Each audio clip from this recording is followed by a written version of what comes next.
You know, when I think about my history in gaming, Nintendo is the name that comes first to me. It is the one that I love the most, the one that I've spent the most time with, and the one that I have been able to form bonds with other people the most readily with. What's going on, everyone? I'm Jay, and my channel is Square Peg. Stick around. If this is your first time here, hit the subscribe button, like the video, kick the tires on the channel, stay around for a while. I do a couple videos a week talking about retro and modern favorites, and today we are talking about one of my absolute favorite Nintendo consoles, and it is this guy right here, the Nintendo GameCube. Now, this is my original Nintendo GameCube. Now, I will admit, has been altered a little bit. I do have the GC loader in there so I can load things straight from an SD card, but this is the one I got when it released. I loved the black edition. I wanted the black one. I like the indigo one. I think it is a beautiful console, but for me, every single other console I owned at the time was black, and I wanted to have a line look. I wanted to have something that kind of maintains some semblance of order on my consoles. One of my favorite things that I picked up lately for the GameCube is this guy right here, the Retrobit HDMI Prism adapter. Much like the Carby I did a review on a couple of years ago, this takes the digital feed from the Dolphin 001 model of the GameCube and actually sticks it out so you can actually feed it through an HDMI port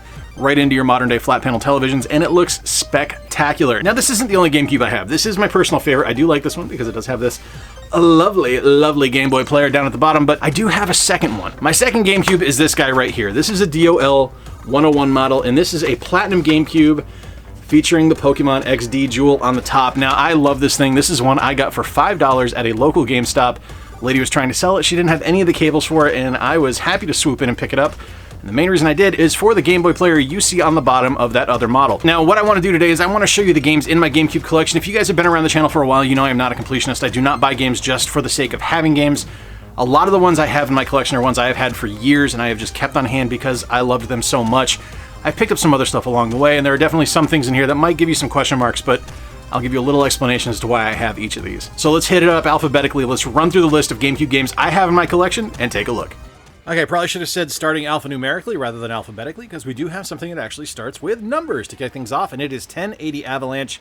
I love the 1080 series. I think snowboarding games are just amazing. Like, I've never snowboarded in my life. I am pretty sure if I did, I would die, but I do love the fact that I can play a 1080 game or an SSX game on a video game system and just be absolutely head over heels for it. Definitely worth picking up because it's fairly cheap. All right, show of hands, who doesn't know what Animal Crossing is? You here are seeing my town from Animal Crossing. The original release here in the States on the GameCube that I haven't visited in a really long time. There's a few weeds, is what I'm saying. This is Nintendo's life sim. If you don't know what Animal Crossing is, I really don't know what to tell you. It's brilliant. You should check it out. If you do not have a GameCube, definitely worth checking out on the Switch with Animal Crossing New Horizons. Batman Begins is a shockingly competent 3D action game from Electronic Arts that I enjoyed significantly more than I thought I was going to. I didn't own this one originally when it released. I actually picked this up last year at a local store here in town, and I'm really surprised by the detail that went into the game. It's a fairly faithful retelling of the movie. The graphics are pretty good. The sound is fantastic. You actually have voice acting from all the actors in the film, and it holds up really well. Definitely worth checking out. Donkey Kong Jungle Beat is one of my favorite things that Nintendo has ever done because it is just, it's like the most Nintendo thing ever, man. Like, just signature Nintendo weird. Let's make a platformer game using bongos. Look, it's not for everybody. It's to me, I love it. I think it's a perfect game, but for a lot of people, this is just going to be something where they roll their eyes and walk away from it as fast as possible. I think it's fantastic. Right along the same line, though, is Donkey Konga 2. If you had told me when Donkey Konga and Donkey Konga 2 released that Nintendo was going to release some of the finest rhythm games of the generation featuring Donkey Kong and a set of bongos, I would have laughed my head off because I didn't think there was any way it could happen. But both of the Donkey Konga games are fantastic. I think they're wonderful, and they hold up to this day. Shout out to both Carby and the Retrovision HD adapter here for the GameCube because no lag in a rhythm game going from a digital signal onto the flat screen. It's fantastic.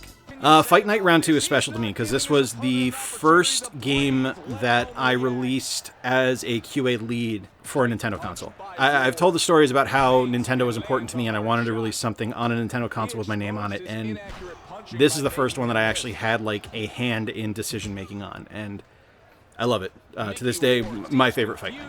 With so many fantastic racing games on the console, FZero GX is probably my favorite. I would give anything to get an HD remaster of this game because I think it's absolutely brilliant. It plays so well, it looks so good, and it sounds incredible.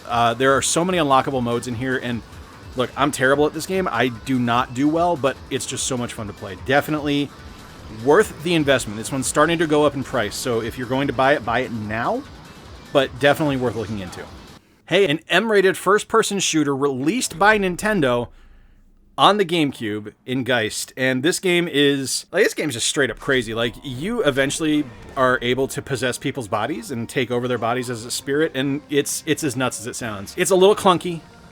It's definitely something where I think Nintendo did one and they were like, okay, we're good. We never need to do this again. And that's probably for the best, but it's a nice, weird little footnote in Nintendo's history to have this just like absolutely gory horror game published by them first party on the GameCube. Godzilla Destroyer All Monsters Melee is a fantastic 3D arena fighting game where you control kaiju and you just kick ass. Look, I love Godzilla. I love the different kaiju that are involved in this game, and it is just a ton of fun to play. Absolutely worth checking out. 100% hidden gem. One of the finest 3D platformers on the console is iNinja. Now, the version released on the GameCube is creeping up in price, as is everything on the console, and is definitely worth picking up. I do think the GameCube looks, sounds, and plays better than the PS2 version, just because it's less muddy than the PS2 graphics, but definitely a great game. So much style and soul in this game. Like, it's just wonderful. Absolutely fantastic. To this day, Mario Kart Double Dash is my favorite Mario Kart experience. I think it is the most unique, the best playing, best looking, best sounding version of Mario Kart we have ever gotten. And yes, I do include Mario Kart 8 Deluxe in that. I just prefer it. I think it is a kind of a magical experience. I love being able to swap drivers on the fly as I'm playing between a driver and the attacker and be able to get different items. And I like the signature items in the game that every character got, and I miss that in current day Mario Kart.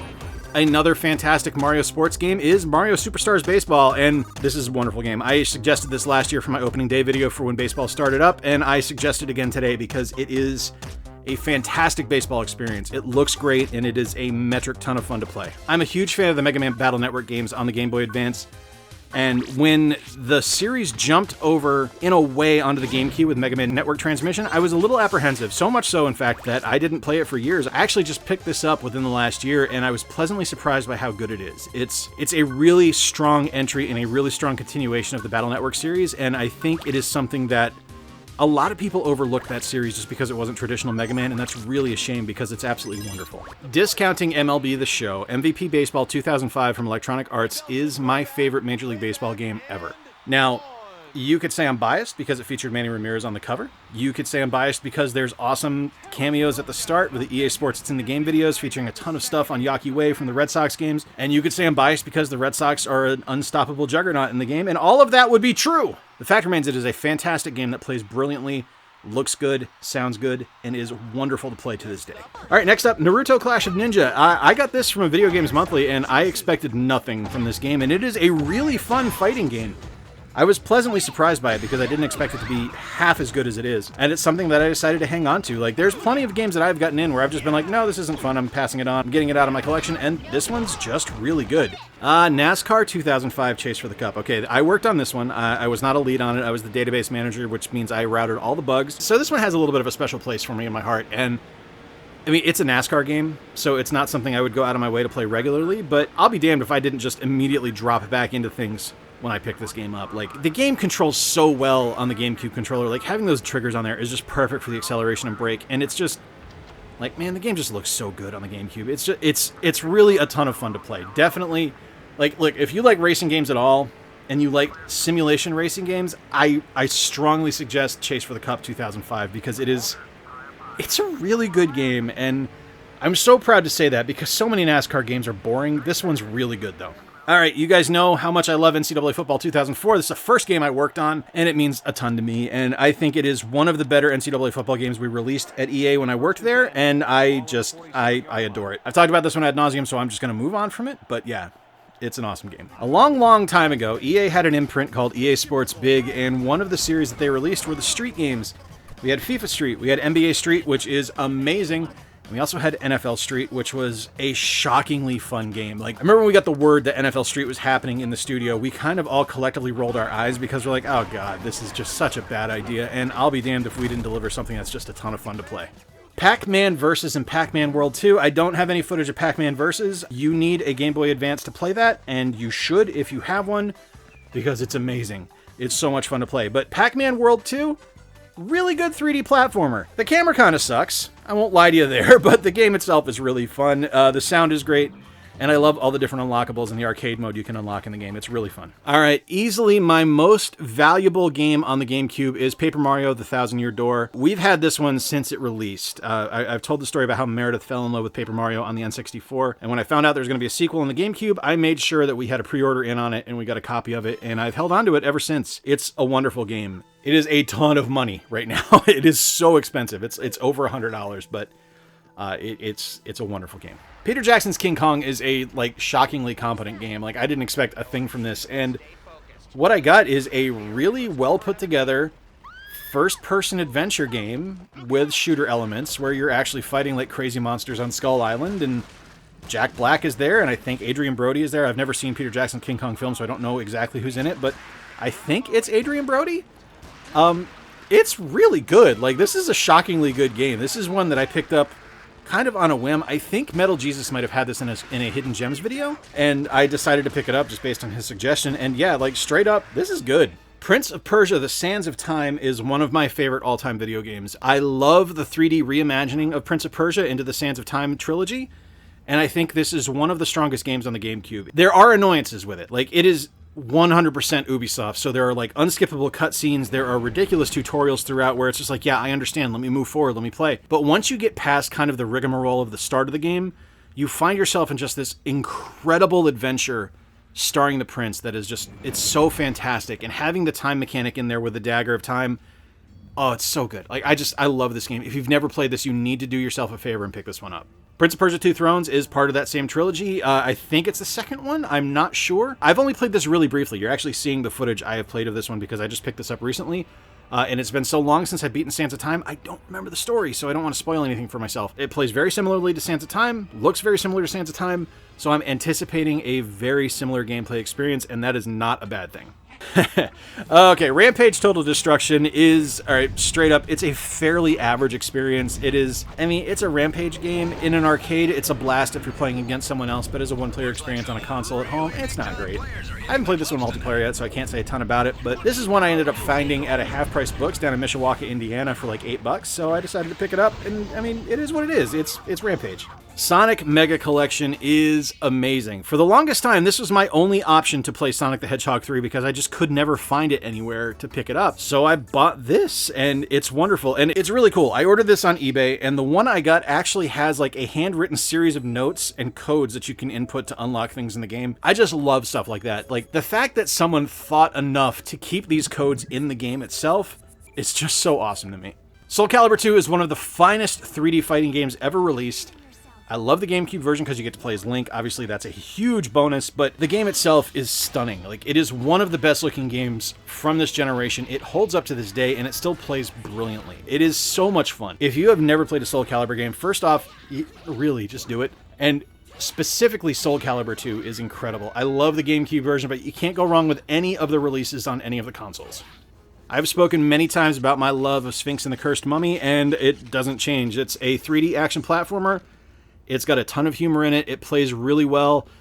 And look, it's a game that was good enough to get a remaster on the Switch. It's got a decent pedigree there. It's definitely worth looking into. I think it's fantastic, and it's actually cheaper to pick it up now on the GameCube than it is to get it on the Switch, so just do yourself a favor, pick it up on the GameCube. SSX3 is my second favorite snowboarding game ever behind SSX Tricky, which I own on other consoles, not on the GameCube. It features all the cast characters from SSX, brilliant gameplay, spectacular graphics, wonderful sound, which I can't play any of because it's all licensed music. I really miss this series. I wish EA would bring this back and put it back into the kind of the roots that it had at the start.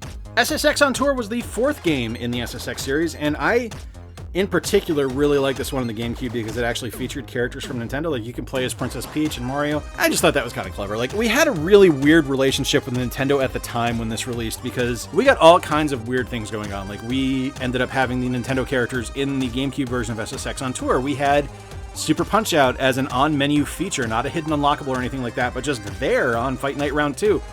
It was really weird, and it was a neat working relationship, and it was just super cool.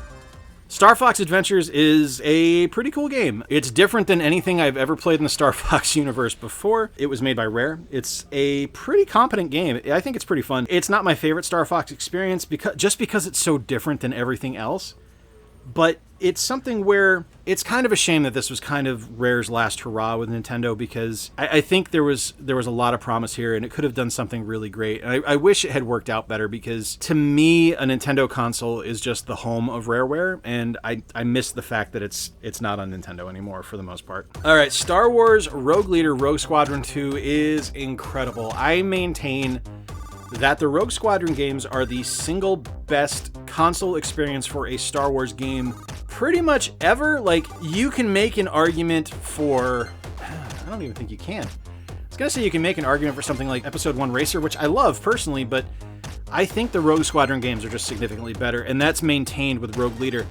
I don't think Star Wars has been equaled on a console, with maybe the exception of Jedi Fallen Order, but that's such a different game that I think it falls into its own place.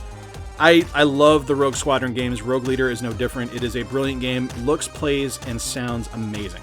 Super Bubble Pop is a shockingly competent Match 3 game that I did not expect to enjoy nearly as much. I got this from Video Games Monthly a couple months ago. It was a complete in-box GameCube game, which is always a treat.